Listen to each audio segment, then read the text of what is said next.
திமுகவோட அமைச்சர்கள் எல்லாமே முதலமைச்சர் மு.க.ஸ்டாலின் அவரோட இல்லத்துல சந்திச்சு வாழ்த்து பெற்று புகைப்படங்கள் எடுக்கக்கூடிய அந்த காட்சிகள் அப்படின்றது சமூக வலைதளங்களை தற்போது பரவிட்டு இருக்கு. ஸோ உண்மையாலுமே எதற்காக அவங்க சந்திச்சாங்க அப்படின்னு அந்த தகவலை கேட்கிறப்ப தேர்தல் நடந்து முடிஞ்சு கிட்டத்தட்ட ஏப்ரல் 17ஆம் தேதியோட முதலமைச்சர் மு.க.ஸ்டாலின் அவர்கள் கொஞ்சம் ரிலாக்ஸ் மூட்ல போயிட்டாங்க. ஸோ தொகுதியில என்ன நிலவரம் இருக்கு, நம்ம 2019 வாங்கின வாக்கு சதவீதம் 2024 நம்மளால வாங்கிட முடியுமா அப்படின்னு நிறைய தகவல்களை நாங்க சொல்றதுக்காக முதலமைச்சர் மு.க.ஸ்டாலின் அவர்களை நாங்க சந்திச்சோம் அப்படின்னு டிஎம்கே சைட்ல இருந்து வரக்கூடிய தகவல் நம்மளுக்கு கிடைக்குது.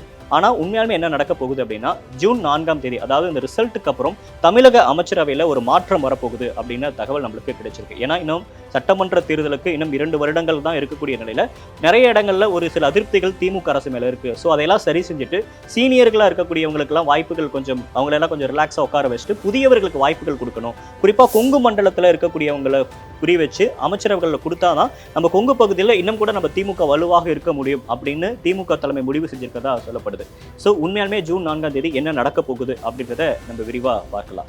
ஏப்ரல் 14ஆம் தேதி தேர்தல் பிரச்சாரங்கள்லாம் முடிஞ்சதுக்கு அப்புறம் ரிலாக்ஸ் மூட்ல இருந்த மு.க.ஸ்டாலின் அவர்களுக்கு உளவுத்துறை ஒரு ரிப்போர்ட் கொடுத்திருக்காங்க. அந்த ரிப்போர்ட்ல என்ன சொல்லப்படுது அப்படின்னா 39 தொகுதி, அதாவது 2019 பெற்ற வெற்றி அளவுக்கு 2024 பெற முடியாது. ஸோ ஒரு 5 தொகுதிகளில் அதிமுகவோ அல்லது தேசிய ஜனநாயக கூட்டணி ஒரு சில இடங்களில் டஃப் கொடுப்பாங்க அப்படின்ற மாதிரி ரிப்போர்ட்லாம் ஸ்டாலின் அவர்களுக்கு கிடைச்சிருக்கு.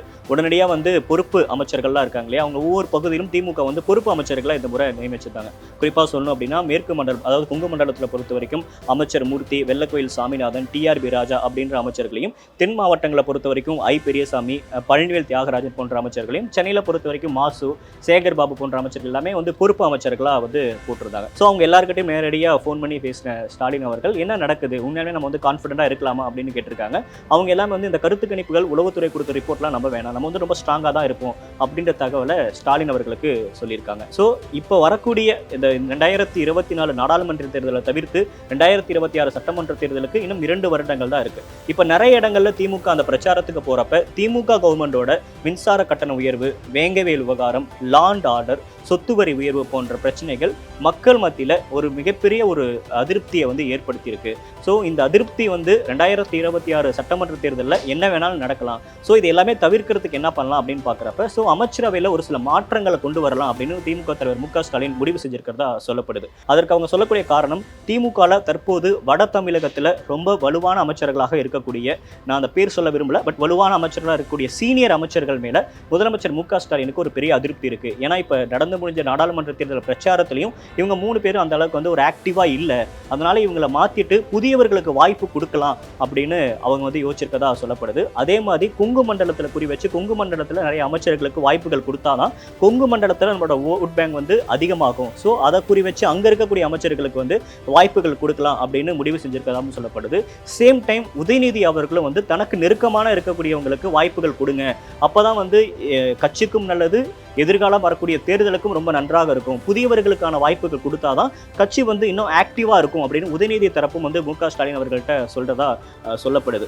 அதே மாதிரி திமுக ஆட்சிக்கு வந்ததுக்கு அப்புறமா அமைச்சரவையில் அப்படின்றது ஒரு மாற்றம் கிட்டத்தட்ட ஒரு 3-4 முறை மாற்றம் செஞ்சுட்டாங்க. ஆரம்பத்தில் ராஜகண்ணப்பன் அவர்களுக்கு துறை மாற்றப்பட்டதாகட்டும், அதுக்கப்புறம் உதயநிதி அவர்களுக்கு விளையாட்டுத்துறை கொடுக்கப்பட்டது அப்படின்னு சொல்லிட்டு அமைச்சரவையில் மாற்றம் நடந்துகிட்டே இருக்கு. ஸோ இதனால இப்போ அமைச்சர் செந்தில் பாலாஜி, முக்கியமா திமுகவில் முக்கியமான அமைச்சர்களாக இருந்த செந்தில் பாலாஜி அவர்கள் தற்போது சிறையில் இருக்கக்கூடிய காரணத்தினால அவரோட இலக்காவும் பார்த்தீங்க அப்படின்னா பிரித்து கொடுக்கப்பட்டுச்சு.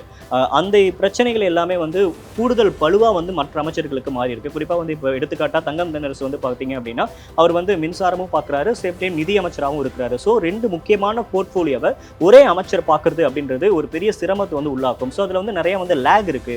இதெல்லாம் சரி பண்றதுக்காக நிறைய வாய்ப்புகள் மற்றவங்களுக்கு புதியவங்களுக்கு கொடுக்கலாம், அல்லது அந்த பொறுப்பை பிரித்து கொடுக்கலாம் அப்படின்ற முடிவில் மு.க.ஸ்டாலின் அவர்கள் இருக்கிறதா சொல்லப்படுது. ஸோ இதில் என்ன முக்கியமாக நம்ம பார்க்க வேண்டியது அப்படின்னா, சீனியர் அமைச்சர்கள் நிறைய பேருக்கு அவங்க எல்லாத்தையும் ஓரம் கட்டிட்டு புதியவர்களுக்கு வாய்ப்பு கொடுக்கறது முடிவில் முதலமைச்சர் மு.க.ஸ்டாலின் இருக்கிறதாவும் சொல்லப்படுது.